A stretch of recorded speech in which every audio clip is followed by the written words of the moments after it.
Zdravo! Zahvalni smo vam što ste sa nama. Pretplata je besplatna, a nama mnogo znači. Danas pravimo nešto što miriše na detinjstvo. Pekmez od šljiva, gust, mirisan, domaći. Šljive, 2 kile ljubavi. Operemo ih pažljivo, izvadimo koštice. Deo seckamo, deo izmiksamo. Tekstura je duša ukusa.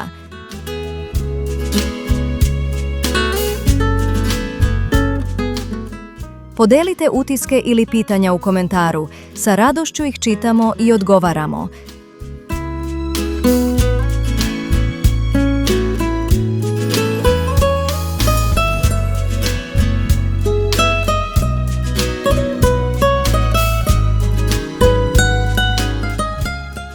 Džemfix i malo šećera.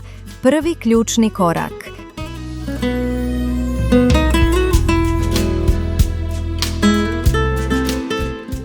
Kad provri, dodaj ostatak šećera.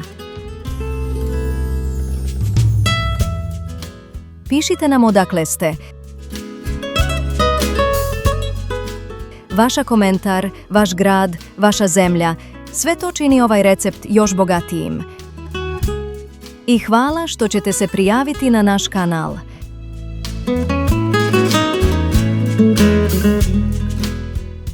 Cimet i vanila. Mirisna magija. Kuvamo još malo.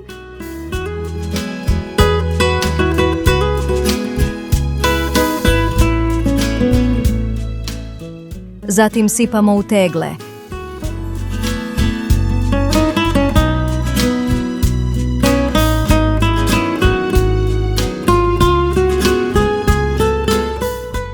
Zatvorimo, okrenemo, sačekamo. Super, od šljiva. Ali ovaj džem od šljiva dobar. Hvala što ste gledali. Obavezno se pretplatite za još ovakvih trenutaka. Vidimo se uskoro.